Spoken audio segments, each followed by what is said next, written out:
Rev up your engines!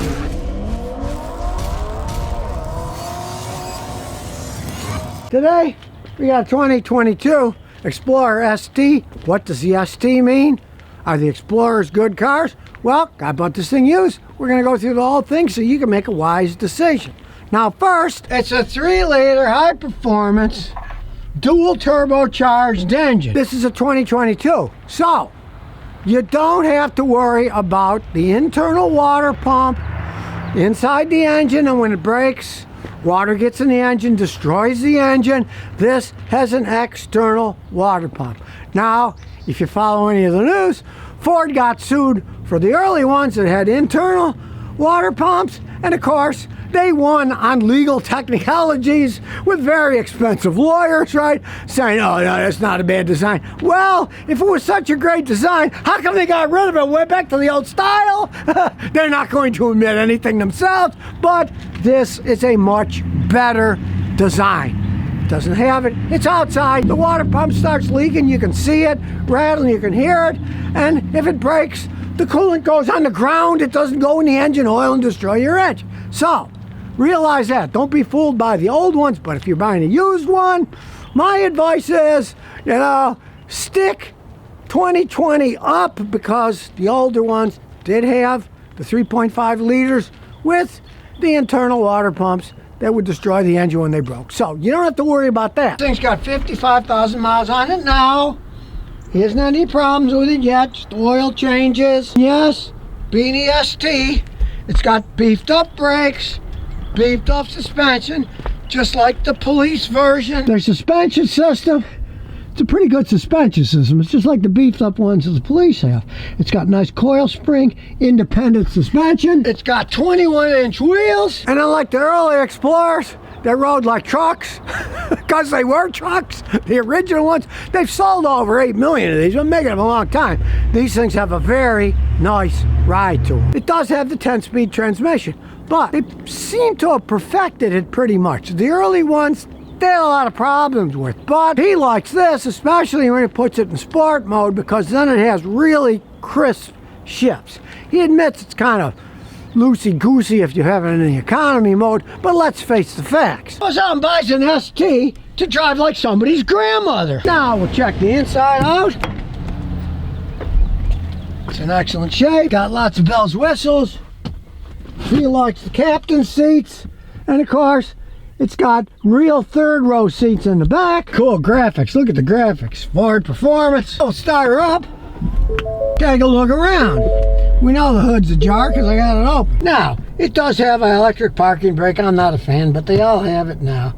But as you can see, it has automatic start-stop. But every time you start it, if you want, you can turn it off. Tells you it's off. And then you don't have to worry about it starting and stopping and wear the engine out too fast. Plus, if you put it in the sport drive mode, that automatically turns off the start-stop, so you don't have to think about it. Got hill assist, collision avoidance. You can turn the traction control on or off. It's got other controls also on the steering wheel, your cruise control, kinds of power plugs you can mess around with. Heated and air-conditioned seats, as we see. We'll check out the back. Magic. Lots of room when you got the third row seats down, and watch this, you push the magic button and there goes the magic seats. There's one, there's the other. No bending over for old people like me, hurt your back, right? And when you get into the third row seat, these are real seats. They have their own windows, and they do have a reasonable amount of space too. Real people can fit in this thing. You can really fit the third row seating, and he personally loves cabin seats in the back. I think that's a nice touch. I'm nuts about my favorite colors, silver and black interior. You can't argue that, right? And then when you got to carry a bunch of stuff, you don't have to go messing around. You just push the magic buttons and down go the seats. Let's shut it down and we'll check out the old computer system. There we go with a big all-touch scanner, plugging it in, turn it on with a push start. I like the little dash, that's cool.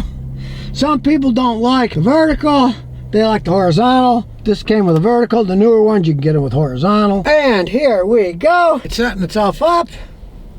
Diagnostics. A little cold out today. Got to tap it harder. There we go. Buzzing and clicking. That means it's hooking up. Board. Standalone diagnosis.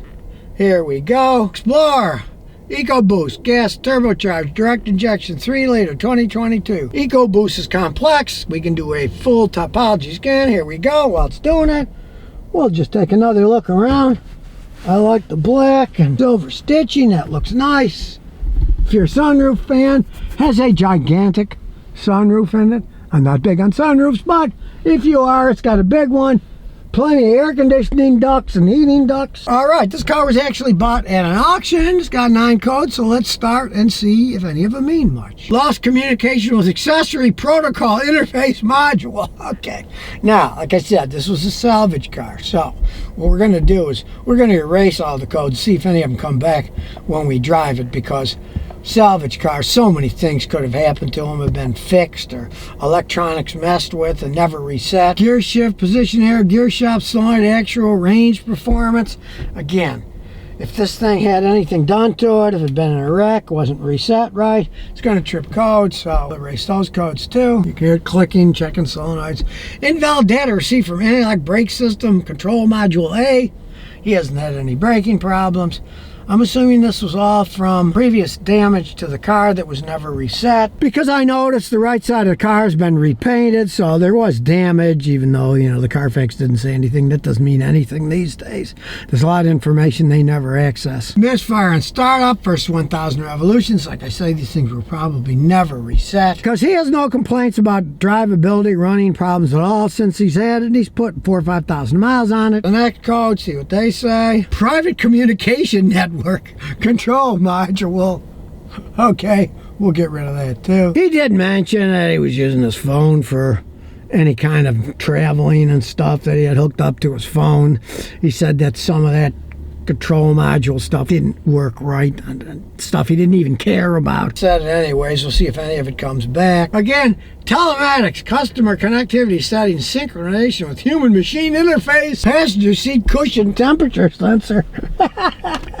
Okay, because you can make it get hot, you can make it get cold. Maybe your butt will get too hot or too cold when it's running for the passenger. You can always turn it down yourself. So now that those are gone, let's start her up.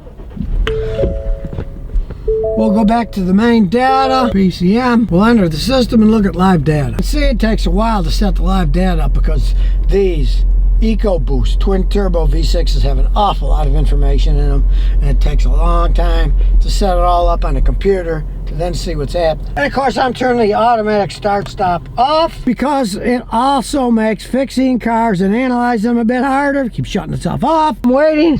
I notice the seat heater's on my butt's getting hot, so I'll turn that off. Black's good, red's bad. All kinds of information. Okay, now we'll get into the actual data. We'll put it in drive. You get better information when you're in drive. Everything's black. Looks pretty good so far. The active grill, it's got the stupid active grill. Open and close, better gas mods, crazy stuff they're putting in, but it's there. We're only in the A's. We could spend days analyzing this stuff, but we're just going to whip through it. Look at important data and make sure that there isn't any non-black data here. Barometric pressure, boost for both turbos, catalyst monitoring. You can see the temperatures of the Cadillac almost exactly perfect there. Equivalence ratio, a 1. EVAP system, anti-pollution. Look at all the stuff in the anti-pollution stuff. Variable valve timing, no fault in any of the injectors. These are very complex systems. In analyzing these GDI gasoline direct injectors can be a royal pain in the butt, so the machine analyzes itself to its own computer software, showing no fault. Say it was misfiring. One of these said there's a problem. You'd know what to look at right away. Which one? You don't have to test them all. No fault detected, and on we go. As you can see, it's still all black. We'll just start whipping through because there's so much information in these. But it's all good information. None of it is bad. So far, anyways. You can see what a mechanic's life would be like without these computers analyzing themselves. Because if you had to analyze all these systems yourself, at $200 an hour labor, you're going to pay a lot of money to a mechanic, right? Everything's still black. See, look, the data is just enough to make your head spin. Good thing they have good analytical systems in them and a nice machine like this to access it all. See, I told you, there's a lot of information. It's still going, people. You thought the Germans used to make cars that were complex? Look at this thing. Look at all the data that you can do bidirectional testing, graphing on, if need be. You think I'm making this stuff up? No. Look, this is all new data. We're still going. It's all still black too. Look at this. Look at this. It just goes. And it goes. And it goes. It's a good thing they got computer systems to work on the computer system. That is insane. Go in reverse and you can see we've got a great view from above and side. A really nice backup system. Here we go. Move over a little so we got more space. Here we go. Nice wide range too. You can see from the top. You can see all the sides so you're not going to hit anything. Smooth idle. And here we go. This is a 10-speed automatic. People often gripe about it. It's working totally smoothly. The newer versions, 22 up, don't seem to have the problems that the early ones did. Now, this is a very heavy vehicle.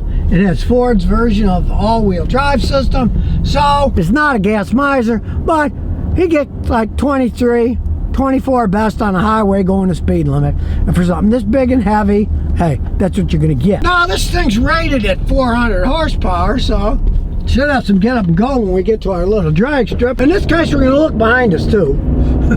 Make sure we're not stopping and someone runs into us. Nice ride. Independent suspension's doing its job. Alrighty. Nobody's behind us. So, here we go. Woo! Yes, it feels like all 400 horsepower is working on this thing. It's got some get up and go. Of course, the main thing with this is maintenance. It is a V6 twin turbo. Puts out 400 horsepower. With those turbos, you want to change the oil every 5,000 miles. And I would advise using the new GF7 rated oil to make it last as long as possible, because the versions of Explorers that I see have the most problems are owned by people who do not change the oil enough or use high quality enough oil. It's a very complex system with the GDI and dual turbo. You want proper lubrication. Realize the oil that lubricates the engine also lubricates the turbocharger, so you got to change the oil on these things if you want them to run like this. It's got lane departure and people passing you warnings when people are close. Very smooth shifting. Gotten these 10-speed automatics down pat now, because this baby's got 56,000 miles on it and it doesn't have any problems, especially when it's in sport mode. Drive is over. None of the codes came back, so they were obviously something to do with before he bought the car. So you got to consider this was an auction car. Who knows what happened in the beginning, right? It sure works like a charm. And in this case, the ST really means something. It isn't just the logo that they stuck on there, right? It means the suspension's better. It's got better braking system. It's got a really tight sport system when you put it on sport. And it doesn't have the internal water pump, so hey, this thing is pretty good SUV for the money. If you're looking for a 3-row one, I mean, I gotta say, all the 3 ones that are out there today, I'd probably pick this over even the Toyotas, because the Toyotas don't have 6-cylinder engines in them anymore. They all have turbo 4s, right? You don't have to buy one of these with a turbo 4. You can, but you don't have to, right? I guess, hey, for the money that he paid, for what he got, hey, even though it was an auction car, but it was a special auction car. His friend's in the business. So he picked out a good one for him. See, if you just go to an auction, finding one like this is going to be like finding a needle in a haystack, unless you know somebody who knows which are the good ones and which are the bad ones. So always keep that in mind. If you want to buy an auction car and you know somebody in the business that is a real friend and not a fake friend, let him do the picking for you, and he'll tell you up when there's a good one, and then you can get it. Because if you go blindfolded into an auction, you don't know what you're going to get. And this one, no, it's excellent, right? It's excellent. Let's say if it was just a used car and somebody was bringing it to me and it had all those codes, immediately I would start thinking, was this thing flooded or what's going on? But his friend knew what was going on, so there goes a garbage can. Well, there you go. Beautiful looking vehicle. Now you know what's inside it. not the same old stuff that they've had problems with. For once, Ford did make a mistake, right? They've sold over 8 million of these things, and they actually have got them to, they are much better made than the early ones, ride-wise, engine-wise, you name it.